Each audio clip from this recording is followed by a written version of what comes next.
the things that make Ardbeg really quite unique are this really high phenol content that's what's ordered for the malt. So Ardbeg is looking for 55 parts per million phenol on the malt, which is the highest regular order that you'll get of any distillery in Scotland. But it's not just peat. It's the most important part of Ardbeg, I would say, but it's not just about peat. We mix this heavily smoked barley with water from Uigeadail, our water source, and when we ferment it, we ferment in wooden fermenters, wooden washbacks. This gives it that kind of really funky, different texture that Ardbeg is famous for. And when we distill, we have a little copper purifier on our second distillation. What this means is it gives just a tiny little bit extra copper contact. It gives the spirit just the slightest little polish. And what that means is, as well as the smoke, you'll be able to find other flavours underneath the big smokiness when you taste your Ardbeg. So it has this kind of peaty paradox, as we call it. So probably the best one to go looking for this peaty paradox is with our most famous Ardbeg, which is Ardbeg 10. So for Ardbeg 10, we're taking that big, smoky, medicinal and salty spirit, all distilled on the south coast of Islay at Ardbeg, and we mature it for 10 years in ex-bourbon casks. So we use first fill, second fill and refill casks. What we're trying to do over those 10 years is absolutely we want our whiskey to be mature, but we still want it to be spirit-led. We still want every drink, every glass of 10-year-old to taste of Islay and of the distillery and of the sea and of the Atlantic and everything that sort of encapsulates that distillery. So that's this whiskey right here. So one of the many paradoxes with Ardbeg is, although it's a 10-year-old spirit and although it's really quite raw and rough and ready, appearances can be deceptive. It's very light, it has a very light colour. So that would normally, if I was doing this blind, I would expect something sweet and light and gentle. But if you get your nose in there, it's really completely different from that. That first initial rush of smoke, and by smoke I mean like wood smoke, like a burning fire. But also there's something along the lines of TCP, something medicinal, which again is coming from that peat that we use to dry our barley.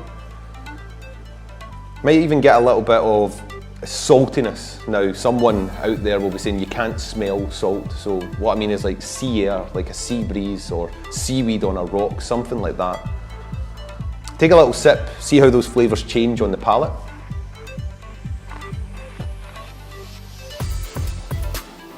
So yeah, wow, still, if I have one word for Ardbeg 10, I always say it has this rawness. It's a raw Islay spirit.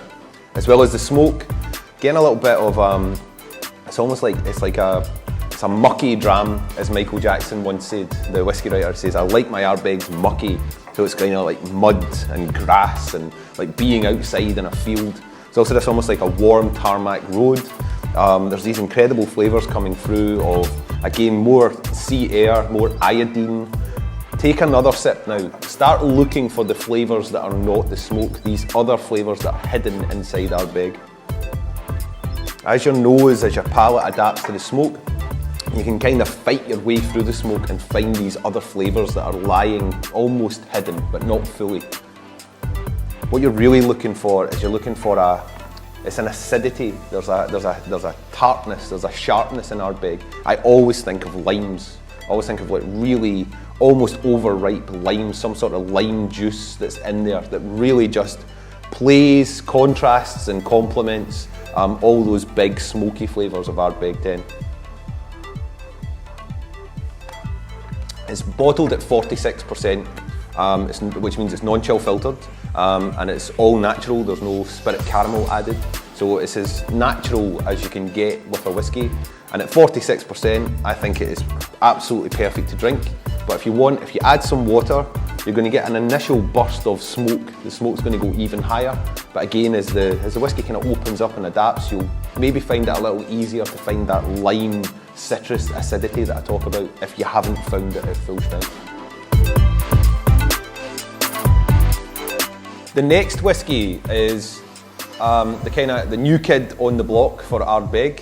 This is the first permanent edition of Ardbeg that we've added to our range. and it came out last summer. It's called An O, so Ardbeg An O, named after this little peninsula, this little outcrop of rock at the bottom of Islay on the southwest coast, which if you look at it from above, is almost a perfect circle, but a little rough around the edges. And that really is a great way of describing Ardbeg An O. It's smokier and sweeter than Ardbeg 10, but it's altogether a more rounded whiskey when compared to 10. The purpose of An O is it's right there to be compared and contrasted to Ardbeg 10. So the first way that we were able to do that is we maintained the strength being quite similar, so it's 46.6% ABV. And if Ardbeg 10 is raw, is like my one-word descriptor, this is rounded. So it's not smooth, it's not extremely round, it's not polished. That wouldn't be Ardbeg. But compared to 10, it's a rounded version of Ardbeg. The key to this whiskey, and it's been 10 years since we launched a permanent Ardbeg, so it's quite an exciting time for the distillery.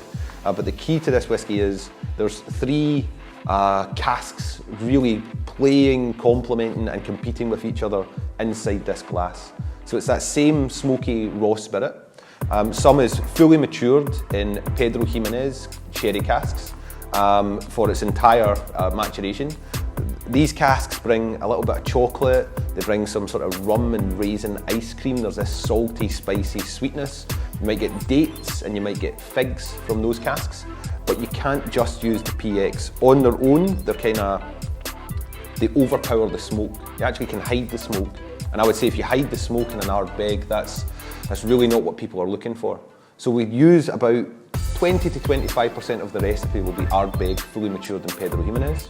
To complement and contrast against that, we have Ardbeg in new char oak casks, or virgin oak, as some people like to call it. This is basically brand new casks which are made in America from American oak, and rather than sending them to a bourbon distillery first, we just simply bring some straight to Ardbeg and fill them with our Ardbeg spirit. What this does is you're going to find that vanilla that we talked about earlier. You're going to find that nice vanilla note, but it's still understated. But the most important thing about the new char oak is it doesn't hide the smoke. If anything, it really throws those smoky flavours up another level. So when you have that on one side and the Pedro Ximénez on the other side, which is kind of hiding the smoke, you have this nice contradiction, this nice balance going on. To bring those two very different cask types together, we use Ardbeg matured in ex-bourbon, so very much of the character of Ardbeg 10. And what you end up with is Ardbeg An O. It has an extra A in it, so quite a few people are calling it Ardbeg An OA, but I can assure you it's Ardbeg An O. Like I say, 46.6. You'll see it's still a very light whiskey, but it has a bit more colour than the Ardbeg 10. That's coming from, you have new char, which is going to add quite a lot of colour, and you also have Pedro Ximénez, which is going to add quite a lot of colour. But it is just a distinction of Ardbeg that it really doesn't take on too much ever. On the nose, some people will say, oh, it's not as smoky as Ardbeg 10, but it actually is smokier. What happens is it's smokier, but there's lots of other flavours in there compared to Ardbeg 10, which is much more about these big primary impacts. So smoke first, and then you start to get the sweetness. Again, it's raisins or dates, maybe chocolate. On the palate, you're absolutely going to get that. It's almost going to happen in reverse on the palate. You're going to get the sweet flavours first, then a little bit of spice is going to come through, but the lasting effect, the finish of An O is going to be all that signature Ardbeg smokiness. So let's give it a go.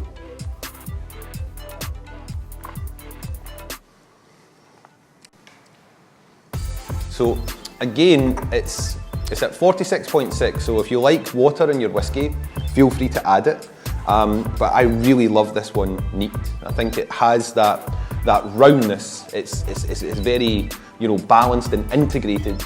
And actually the way that we did that is we've reintroduced a very old technique in whiskey that's kind of fallen away, I guess, called marrying. So after we make the batch of An O, there's just so many different flavours that are competing, that we installed a large French oak vat on site at Ardbeg Distillery, and we simply make a batch, and when the batch is made, we leave it for a minimum of 3 months. We sample each month to see how it's developing, and it changes the flavour, 2, 3, 4%, but it's an important 2, 3 or 4%. It just lets everything kind of integrate. And it's that effect. We lose a tiny bit of alcohol in that 3-month period, but everything just really tightens up and kind of gets into the space it has to be in.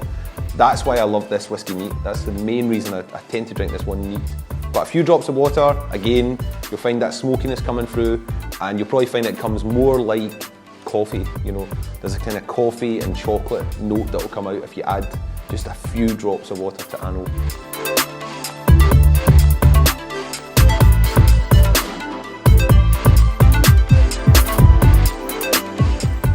When we reopened the distillery, one of the major ambitions of the company is, what do we have to do to Ardbeg so that the distillery never closes its doors again? One of the most important parts of that has been to launch the Ardbeg Committee. So you can join the Ardbeg Committee at our website.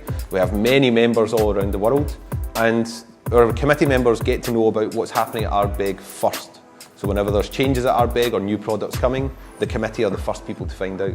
But we also ask our committee members, you know, what's their favourite Ardbeg, what ones do they like, what ones do they not like. And whenever we have a poll saying, name your favourite Ardbeg ever, it's Ardbeg Uigeadail that always comes out on top.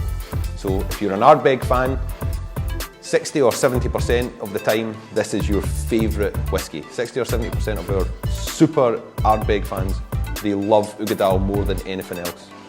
It's our big sherried Ardbeg. So again, it's that same spirit, that smoky, medicinal, raw, rough and ready spirit from Ardbeg Distillery. Half of the batch is matured in ex-bourbon, similar kind of style to Ardbeg 10. The other half is put directly into Oloroso sherry casks. They're both left to mature, and then they're brought together at the time of bottling. They're brought together in pretty much a 50-50 balance. The key to Ardbeg Uigeadail, which is bottled at 54.2, which sounds pretty high. I don't tend to drink whiskies at that strength. I'll usually add water, but try it. It has this, the sherry really holds it together. It has a nice mouthfeel, it has a nice texture, even at this quite strong 54.2. But the key to it, we know that we've made a batch of Uigeadail right. When we get the sherry and the bourbon balance correct, you get this undeniable smell of bacon. You get this wonderful smoked bacon coming through. You know, bacon fat, bacon oil, that crispiness, that crispy, salty, beautiful bacon note coming through. And then it really goes into all kinds of barbecue flavours as well. You know, pork, ribs, some sort of sticky marinade, because they're now starting to find some sugar and some sweetness coming through. Maybe marinade that's just starting to burn on a grill. If you're not hungry already, then there's something wrong with you. It's just sweet smoke. There's something beautiful about Uigeadail. It's named after our water source, so that just shows you how significant this whiskey is, how important to us. Just like Ardbeg 10, the following year, after Ardbeg 10 won World Whisky of the Year, this also won World Whisky of the Year. So it's a pretty strong showing from Ardbeg. Uigeadail, our water source, means deep and mysterious place. So this is a deep, interesting, mysterious whiskey. If you haven't taken a sip yet, please try. Punchy, that bacon fat, that slightly oily, fatty texture to it. So again, 54.2. Normally I'm going to add water to a whiskey at that strength, but this really does have that nice, oily, funky texture going on. The sweetness is really coming out after you've drank the whiskey. The smoke comes out first, but then there's nice sweetness, maybe coffee. Again, there's like a really strong coffee flavour for me. I almost think of if you ever make filter coffee, but then the filter that's left behind, it's that rich, intense, bitter coffee note that comes out of the used grains of coffee. It's moving on a little, getting a little bit of spice, maybe something peppery, black pepper, white pepper, I don't know, but there's just dancing across the palate. If you want, you can add some water to this, and it's gonna bring out the smoke even more. I think it actually isn't going to change too much with water. I think it really holds together for quite some time. It's just a beautiful dram, and even sometimes, as some people scream in horror, I will add ice to Uigeadail, because it just is it really holds together quite well. The final whiskey, the fourth permanently available Ardbeg is Corryvreckan. And Corryvreckan, so Ardbeg, the distillery is regarded as a cult whiskey, and I totally agree with that. You know, it's not for everyone, it's really distinctive, it's quite challenging, but when you get it, you really get it and it gets under your skin. Within the range of Ardbeg, you could actually argue the same for Corryvreckan. It's a real cult Ardbeg. It's the most powerful, it's the smokiest, it's the most challenging, but if you give it the time and if you really, you know, get under it and get into every part of this whiskey, it is the one that grabs people the hardest. You know, I've met a few people at whiskey festivals, I've been travelling around the world, who say, you know, when I ask them what whiskey do you drink, and they'll say Ardbeg Corryvreckan, and I go, oh great, you like Ardbeg? And they go, no, just Ardbeg Corryvreckan. So it's the only whiskey they drink. And it's one of the few whiskies out of the entire whiskey world that I see getting that kind of absolute, complete devotion. And it really is, it does epitomise so much of what Ardbeg is about. It's raw, it's big and smoky, it's challenging, it's intense, but it also has this swirling undercurrent of other flavours. So it's named after a whirlpool called Corryvreckan, which is one of the biggest whirlpools on earth. You know, slightly, you know, big, powerful, to be treated with respect. So we love the concept of this amazing big whirlpool that exists just off the coast of Islay, about 40 miles from the distillery. So Dr. Bill and his team set to work making an Ardbeg that, you know, was able to take that name. So it had to live up to the name that they wanted to call it. And Ardbeg Corryvreckan was born out of that. The original idea was to use exclusively French oak casks to make Corryvreckan. French oak, unlike American oak, is full of tannins. Tannins and Scotch whisky, you need to be careful. If you get it right, it adds structure, it adds a nice level of kind of dryness, which gives a more intense impact on the palate. And it also adds like quite a lot of herbal notes, so makes it quite hibiscus and perfumed. However, if you overdo it, it just completely dries the whisky out, and really you're left with nothing but just like a very quick experience and like a very short finish, and it's not desirable. So the original aim, the original idea in Dr. Bill's head was probably to use 100% French oak barriques, new French oak barriques, and mature Ardbeg in it. But he quickly realised that the casks were too dry, but they were just absolutely full of potential. They had so much that he could work with.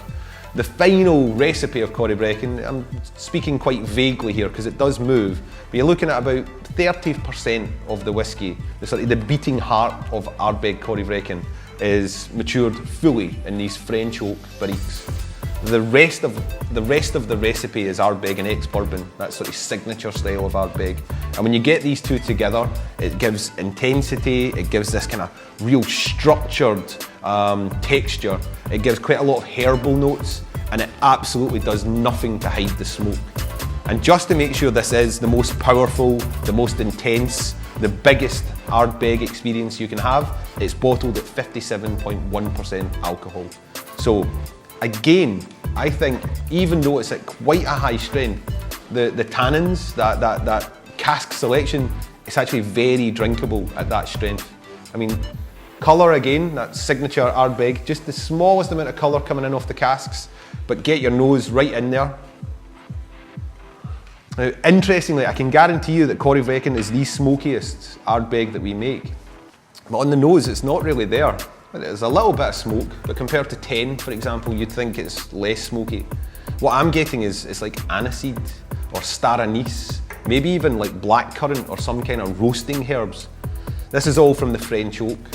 If you really want to get everything out of Corryvreckan, I think the best thing to do is to take some water. If you add a splash of water to Corryvreckan, it's almost like it wakes up this whirlpool. You get an explosion of smoke coming out of the glass, and then you also still get to pick up those herbal notes, those medicinal notes, you know, just everything that Ardbeg Corryvreckan has to offer. So I'm going to try it at full strength.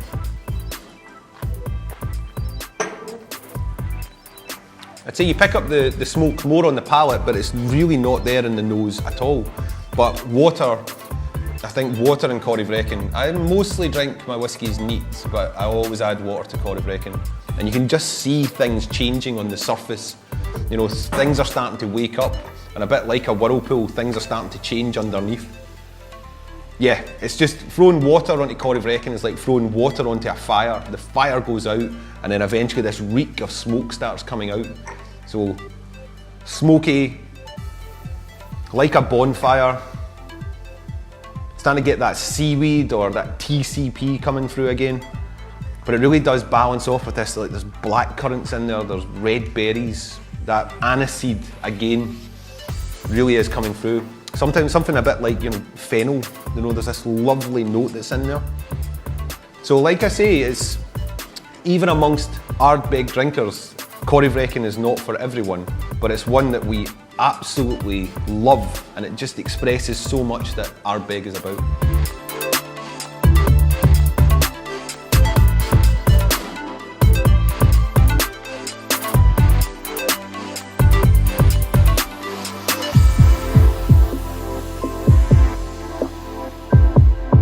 Brendan, how did you get into distilling? That's a good question. So I did chemical engineering at university, and when I left uni, I hear a lot of people saying that since they were 4 years old they wanted to be in the whiskey industry and stuff like that, and that's great, but that wasn't me. I hadn't really thought about it. I started getting into whiskey while I was at university, but really my degree gave me the chance to work in places that made things, and I started applying for jobs, including the whiskey industry, but I actually got a job working in pharmaceuticals first. So I moved down to Brighton and I used to make penicillin for a living. Fortunately, my girlfriend at the time was homesick, so she wanted to move back to Scotland, so I started looking at jobs exclusively in Scotland and I got onto the Diageo graduate scheme. Then when I joined that scheme, it's free one-year placements throughout the entire Diageo universe, and I indicated that I had no preference, just wherever the best job was. So that again, there was a stroke of luck in that they placed me into malt distilling. And when I started in malt distilling, I was originally a maltster. So I worked at Birkhead, which is the largest maltings in the Diageo empire. And I was only there a few months, and then there was a decision made again, another being in the right place at the right time. Diageo decided to build the first malt whisky distillery in Scotland in 30 years, and I got to work on that. And then after that, that was like a year of the most fast-track learning I think anyone could ever experience.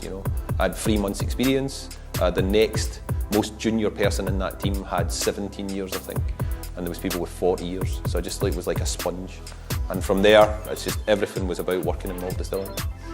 What is it about Islay that makes it such a special place to make whiskey? Well, historically, I think the most important thing for Islay was twofold. So whiskey, for the majority of its history, has been an illicit practice. So you want to make it under cover of darkness in a very remote place with lots of water. So Islay has all of those things. And then you have a nice little bit of smuggling that can go on. You can come off the island with a boat and take your wares to wherever you want them to be. So that was important, but that can be said for lots of coastal parts of Scotland. But the other big thing is Islay, as an island, doesn't have many trees. It doesn't have many fuel sources, therefore it doesn't have a lot of wood or coal, and almost everything is powered by peat. For hundreds of years, peat is used to heat homes, used to generate heat on farms, and it was also used to dry barley. And it really is that distinctive peaty smokiness that made Islay special. More recently, it's just, if I lived on Islay for 3 years, I was very lucky, and I just had the best time ever living on Islay for 3 years. But it's just everything, all parts of life are integrated with malt whisky production, It's almost like a community, even though you're up against competitors officially, but it's a real sense of community on that island. And it's just an incredible place to live. 3,000 people, if that, but you have 8 working distilleries there. It's just an amazing place. Does working for a distillery with a very strong traditional image stifle your creativity in any way? Not really, actually. I think it's really important to respect your heritage, and there's a great way to do that in that you know what Ardbeg is famous for, but also we have the Scotch Whisky Act, which prevents us from doing anything that's just completely out with the tradition of making whiskey. But I think Ardbeg's also, our consumers, our drinkers, our fans, they love these products. They love to get their hands on 10 whenever they need it. but they're also keen to see something that's a little different, a little quirky, maybe pushes the smoke down or makes the smoke go crazy and go all the way up, brings in some kind of sweetness. I think there's definitely people who are interested in seeing that too. And I think you can do that while completely respecting, you know, the heritage and the 200 plus years history of Ardbeg. How much time do you spend on the road talking about Ardbeg? I am in the UK, so I'm in Scotland for the majority of my time because my number one job is to work for Dr. Bill, to learn from him and to help make the whiskies, so getting the raw materials, the casks, the barley. But I do get to do quite a bit of brand ambassadorial work, which is great. I get to travel around the world, but it's strictly limited, so it's like 10 weeks of every year is my max out amount. So it seems like a long time. I tend to do them in 2-week trips, so we'll make all the batches that we can, fill up all the products, and then I'll go away for 2 weeks, and then I come back in, and then I'm back straight into sensory. And finally, what's your favourite Ardbeg? So until last year, I could answer it immediately with Ardbeg 10. You know, Ardbeg 10 has been the one that I've drank for, you know, since I really got into whiskey. I got into whiskey when I was, you know, just towards the end of university, so year 2000, 2001. So that's when Ardbeg, you know, was starting to make its reappearance. And I've always liked smoky whiskies. You know, I don't know why. Some people go on a journey and eventually get it. I kind of jumped straight into smoky whiskies. So 10's been there for forever. But with Ardbeg and O, you know, I kind of have like mother's love. You know, I was heavily invested in this project. I worked on it for 3 solid years before anyone knew about it under Bill's guidance. So I have a lot of, you know, investment in it. So, and I also love the way the whiskey is. You know, I got really nervous when it was launched. I had like a near full-on panic attack, thinking people are going to hate this for some reason. But it's great to see the reviews and people saying that they love this whiskey, even if they prefer something else or this is their new favourite. So it's out of those two. But you know, if you're buying, then any one of these would be lovely.